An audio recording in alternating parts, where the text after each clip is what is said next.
आज मैं आप लोगों से विंटर स्पेशल एक यूनिक लड्डू की रेसिपी शेयर करने वाली हूँ जो highly nutrients and protein rich है और इसे बनाना इतना आसान है कि आप इसे सिर्फ 15 से 20 मिनट में बना के तैयार कर सकते हैं। बने रहिएगा वीडियो के एंड पर। Hello friends, welcome to my cooking channel healthy and plate. आशा करती हूँ आप सभी अच्छे होंगे, तंदुरुस्त होंगे। दोस्तों, मैं बहुत प्यार से कुकिंग वीडियोस बनाती हूँ और इसे आप तक पहुँचाने में और आपसे शेयर करने में काफ़ी सारी मेहनत लगती है। तो आपको ज़रा भी लगता है कि मेरा वीडियो या मेरी रेसिपी आपके लिए यूज़फुल है या आपको अच्छी लगती हो तो प्लीज़ लाइक शेयर कमेंट जरूर करें। इससे मुझे बहुत बूस्ट मिलेगा और मुझे मोटिवेशन मिलेगा ताकि मैं और भी अच्छा कर पाऊँ और आपको एकदम डिफरेंट रेसिपी आप तक पहुँचा पाऊँ। तो चलिए आज का वीडियो रेसिपी स्टार्ट करते हैं। आज के स्पेशल लड्डू बनाने के लिए सबसे पहले हम लेंगे तीसी यानी अलसी के बीज, जिसे इंग्लिश में फ्लैक्स सीड भी कहते हैं। इसे हम मीडियम टू हाई फ्लेम पे चटकने तक रोस्ट कर लेंगे। 15 से 16 लड्डू बनाने के लिए मैंने 1/4 कप फ्लैक्स सीड का इस्तेमाल किया है। आप चाहिए तो इसकी क्वांटिटी बढ़ा भी सकते हैं और अपने हिसाब से घटा भी सकते हैं, इसमें कोई प्रॉब्लम नहीं है। फ्लैक्स सीड भूनने के बाद इसे एक प्लेट में निकाल के ठंडा होने के लिए रख देंगे। फिर उसी पैन में 1 टेबलस्पून घी डाल के इसमें मन चाहे ड्राई फ्रूट्स डाल के इसे सुनहला होने तक भून लेंगे। ड्राई फ्रूट्स में आप कोई भी अपनी मर्जी का ड्राई फ्रूट्स इस्तेमाल कर सकते हैं। मैंने यहाँ पर कैश्यू, आलमंड्स और पिस्ता का इस्तेमाल किया है। अगर आपके पास कोई भी दूसरा सीड मिक्स भी है जैसे पम्पकिन के बीज, मगज के बीज या फिर किसी भी तरह का बीज है, आप वो भी इस्तेमाल कर सकते हैं। तो यहाँ पर मैंने सारे ड्राई फ्रूट्स को हल्का सुनहला होने तक भून लिया है और इसे भी मैं इसे अच्छे से छान के निकाल के अलग रख लूँगी। फिर उसी पैन में थोड़ा सा घी और ऐड करके हम इसमें अब गोंद फ्राई करेंगे। यहाँ पर मैंने ड्राई फ्रूट्स की क्वांटिटी 150 ग्राम ली थी, उसी हिसाब से मैंने गोंद की क्वांटिटी 50 ग्राम रखी है। गोंद ऐड करने से आपके लड्डू में थोड़ा सा क्रिस्पीनेस आ जाती है और इससे टेस्ट भी उसका इन्हांस हो जाता है। और गोंद की तो काफ़ी सारे फायदे होते हैं और विंटर में खासकर इसे लड्डू वगैरह में काफ़ी खाया जाता है। तो यहाँ पर मैंने गोंद को अच्छे से फ्राई करके निकाल लिया है और ये बाकी की घी है उसे हम साइड में रख लेंगे, ठंडा कर लेंगे। इसका हमें बाद में ज़रूरत पड़ेगा। इन सारे इंग्रेडिएंट्स को हमें रूम टेम्परेचर तक ठंडा कर लेना है। अब हम सबसे पहले जो अलसी की भी सबसे स्टार्टिंग में हमने रोस्ट किया था उसे हमें एक दरदरा सा पीसना है। दरदरा मतलब दरदरा से भी मोटा, हमें बस इस तरीके से पीसना है कि इसके 2 टुकड़े हो जाए। आप इसे मिक्सर ग्राइंडर में नहीं पीसे, अदरवाइज इसका पाउडर बन जाएगा। अगर आपके पास सिलबट्टा है या फिर कोई भी चॉपर वगैरह भी है उसमें भी थोड़ा सा चला लें जिससे कि ये 2 टुकड़ों में डिवाइड हो जाए। यहाँ पर मैं इसे खलबट्टे में थोड़ा सा घुमा घुमा के तोड़ रही हूँ। अब इसका टेक्सचर कुछ इस तरह से होना चाहिए। देखिए, कुछ इस तरह से, पूरा नहीं ब्रेक हुआ है, थोड़ा सा हमने पीसा है।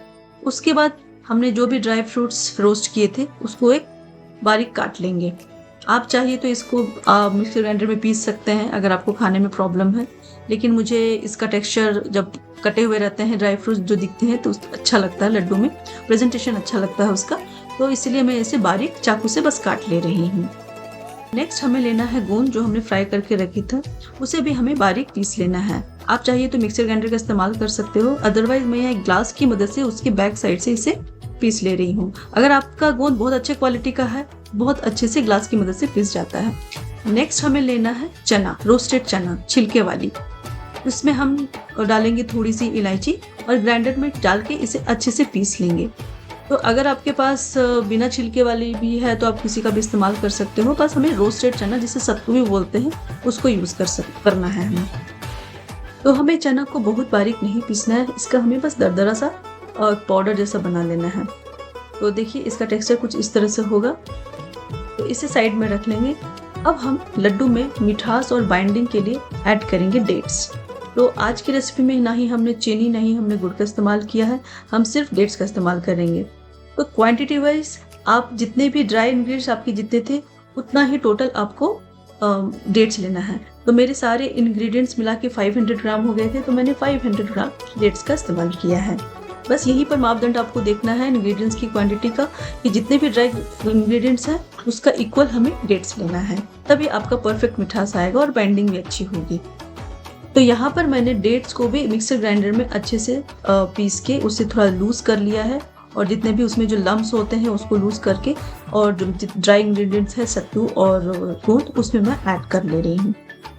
डेट्स के पेस्ट को डाल के हमें अच्छे से मिक्स करना है ताकि जो हमारा डेट्स है इवनली डिस्ट्रीब्यूट हो जाए रोस्टेड चना और गोंद के मिक्सचर में। ये स्टेप आपको बाकी सारे ड्राई फ्रूट्स या फिर अलसी के बीज डालने के पहले करने हैं। फिर हम कटे हुए ड्राई फ्रूट्स और अलसी के बीज डाल देंगे और डाल के अच्छे से मिक्स कर लेंगे। और हमने जो घी साइड में रखा था वो भी ठंडा हो गया है, उसे भी हम ऐड करके अच्छे से मिक्स कर लेंगे। तो हमने जो ये घी और डेट्स डाला है यही हमारा बाइंडिंग डेवलप करने में हेल्प करेगा और हमारे लड्डू इससे अच्छे शेप में आएंगे। मिक्सचर हमारा रेडी है, चलिए फटाफट से लड्डू बनाते हैं। लड्डू बनाने के लिए सेम प्रोसीजर है। थोड़ा सा मिक्सचर हाथों पे लेते हुए उसे प्रेशर लगाते हुए उसे बांधना है और उसे लड्डू का शेप देना है। अगर आपको इस स्टेज पे जरा भी लगता है कि आप लड्डू नहीं बांध पा रहे हैं, दिक्कत आ रही है, तो थोड़ा सा घी को कढ़ाई में मेल्ट करके थोड़ा सा डाल सकते हैं। 1 टेबल स्पून वगैरह जैसा भी आपको लगता है वो डाल सकते हैं और फिर लड्डू बांध सकते हैं। इस तरह से आप सारे लड्डू बना के तैयार कर लें। यकीन नहीं करेंगे, ये 15 से 16 लड्डू बनाने में मुझे मात्र 15 से 20 मिनट का टाइम लगा है, क्योंकि इसमें ज़्यादा कुछ नहीं करना है। सारे इंग्रेडिएंट्स को ग्राइंड करने हैं और बस उसे मिक्सचर मिला करके उसे बाइंड कर लेना है। और इसमें हमने कोई भी वेट इंग्रेडिएंट्स का इस्तेमाल नहीं किया है, तो आप इजीली 1 मंथ तक स्टोर करके बाहर में रख सकते हो और इसे फ्रिज में रखने की कोई ज़रूरत नहीं है। सुबह सुबह इसका सेवन करने से आप दिन भर एनर्जी फुल रहोगे, क्योंकि इसमें हमने अलसी के बीज डाले हैं, सत्तू काफ़ी प्रोटीन रिच होता है, गोंद डाला है जो सर्दियों में काफ़ी लाभदायक होती है। तो ये सर्दियों के लिए एकदम परफेक्ट लड्डू है। तो अगर आपको मेरी ये रेसिपी बहुत अच्छी लगती हो या थोड़ी भी अच्छी लगती हो तो लाइक शेयर कमेंट जरूर कीजिएगा। और मेरे चैनल पर अगर अब तक सब्सक्राइब ना किया हो तो प्लीज़ सब्सक्राइब कर लें। तो मिलती हूँ मैं आपसे नेक्स्ट वीडियो में। Till then take care, bye.